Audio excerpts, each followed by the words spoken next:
భారతదేశంలో ఉన్నటువంటి శక్తులు మాత్రమే కాదు, ప్రపంచంలో కూడా మరికొన్ని శక్తులు ఉన్నాయి భారతదేశాన్ని ముక్కలు చేయడానికి. ఇక్కడ ఉన్నటువంటి ఈ దరిద్రపు శక్తులతో కూడి బయట ఉన్నటువంటి కొన్ని శక్తులు ఇక్కడ రకరకాలుగా దేశాన్ని ముక్కలు చేయడానికి ప్లాన్ చేస్తున్నాయి. సౌత్ ఇండియా, నార్త్ ఇండియా అనేది తీసుకొస్తున్నాయి. దానికి మన డిఎంకే లాంటి పార్టీలు, కేరళ లాంటి కాంగ్రెస్ పార్టీలన్నీ కూడా వంతపాడుతున్నాయి. దీంతో పాటు ఇప్పుడు పంజాబ్ ని సపరేట్ గా ఖలిస్తానీ చేయడానికి అన్ని విధాలుగా ప్రయత్నాలు జరుగుతున్నాయి కెనడా కేంద్రంగా. దీనికి ఆస్ట్రేలియా కూడా మద్దతు పలుకుతుంది.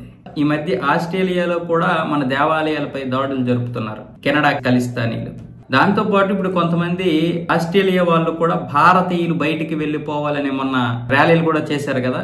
ఇప్పుడేమొచ్చేసి ప్రముఖ ఆస్ట్రేలియా ఆర్థికవేత్త గుంటర్ ఫీలింగియాన్, ఇతనైతే భారత్ ని ముక్కలు చేయాలి, ఖలిస్తాన్ సపరేట్ గా దేశం చేయాలంటూ ఒక పోస్ట్ పెట్టాడు ఎక్స్ వేదికగా. మొన్న ఒక పోస్ట్ పెట్టాడు, ఇప్పుడు కూడా మరొక పోస్ట్ పెట్టాడు. దీని మీద ఇప్పుడు కేంద్రం సీరియస్ అయింది. దీనిపైన స్పందించినటువంటి మన కేంద్ర హోంశాఖ, ఎలక్ట్రానిక్, ఐటీ శాఖలు అయితే ఎక్స్ దృష్టికి తీసుకెళ్లి వెంటనే ఇక్కడ భారతదేశంలో అతని యొక్క ఖాతాను అయితే నిషేధించడం జరిగింది. అతని ఖాతాను నిషేధించిన తర్వాత, అంటే ఖాతాను నిషేధించడం వరకే, ఆస్ట్రేలియాలో ఎటువంటి ఇది చేయలేదు. ఎందుకంటే ఆస్ట్రేలియాకి కొంచెం మన దౌత్యవేత్తలు చెప్పినప్పుడు వాళ్ళు ఏమన్నారంటే, ఈ గుంటర్ ఫీలింగ్ అనేవాడు ఈ పనికిరానివాడు, అంటే అతనికి ఎటువంటి అధికారిక పదవులు లేవు ఇక్కడ, అతనికి అత్యంత ప్రాధాన్యత ఇవ్వాల్సిన అవసరం లేదు, పైగా భారత్ లాంటి దేశం పెద్దగా వాడి మాటలు పట్టించుకోవాల్సిన అవసరం లేదు అన్న విధంగా ఇప్పుడు అక్కడ మన దౌత్య కార్యాలయంతో అక్కడ ఆస్ట్రేలియా దౌత్య కార్యాలయం అయితే చెప్పడం జరిగింది. కాబట్టి మీరు పెద్దగా ఇచ్చేయకండి, ఎలాగో ఎక్స్ నిషేధించారు కాబట్టి ఎక్స్ ఖాతాలని, ఇంకేదైనా ఖాతాలు ఉంటే నిషేధించండి చాలు అన్న విధంగా ఆస్ట్రేలియా అధికారులు అయితే చెబుతున్నారు.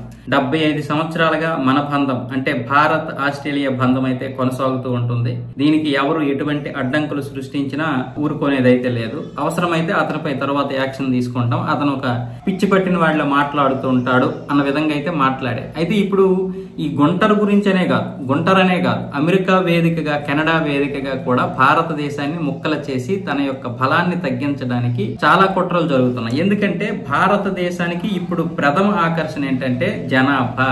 ఒకప్పుడు ఇదే జనాభాను చూసి చాలా మంది భయపడి అరే ఇంత పేద దేశం, జనాభా ఎక్కువ అనుకునేవాళ్ళు. కానీ సరైనటువంటి నాయకత్వం ఉంటే జనాభా ఈ రోజు బలహీనం కాదు, బలమైంది. గత 10 సంవత్సరాలుగా చూస్తే ఇదే జనాభా బలమైంది.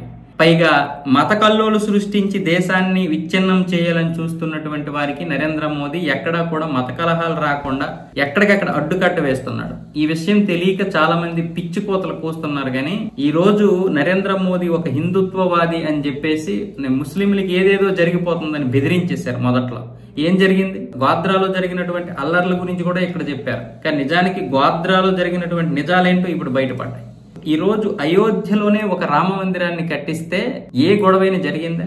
పైగా మొదటి పత్రిక ఒక ముస్లింకే ఇవ్వడం జరిగింది, ఆ ముస్లిం పెద్దకు కూడా ఇచ్చారు. ఇలాంటివి ఎన్నో కూలంకుశంగా ఎటువంటి గొడవలు లేకుండా ఒక శాంతియుతంగా జరుపుతున్నటువంటి ప్రభుత్వం కేంద్ర ప్రభుత్వం. అయితే కొంతమంది యొక్క ఆశలు నెరవేరలేదు. ఇలాంటివి జరుగుతున్నప్పుడు దేశంలో మత కల్లోలు జరగాలని అందరూ ప్రయత్నాలు చేస్తే దానికి ఎటువంటి ఆస్కారం లేకుండా చక్కగా చేసుకుని వెళ్ళిపోతూ ఉన్నారు. ఇంకా ఈ దేశాన్ని ముక్కలు చేస్తారా? ఆల్రెడీ ముక్కలు చేసింది చాలు. ఇంకా అది 1947తో అయిపోయింది. ఇంకా అంతే.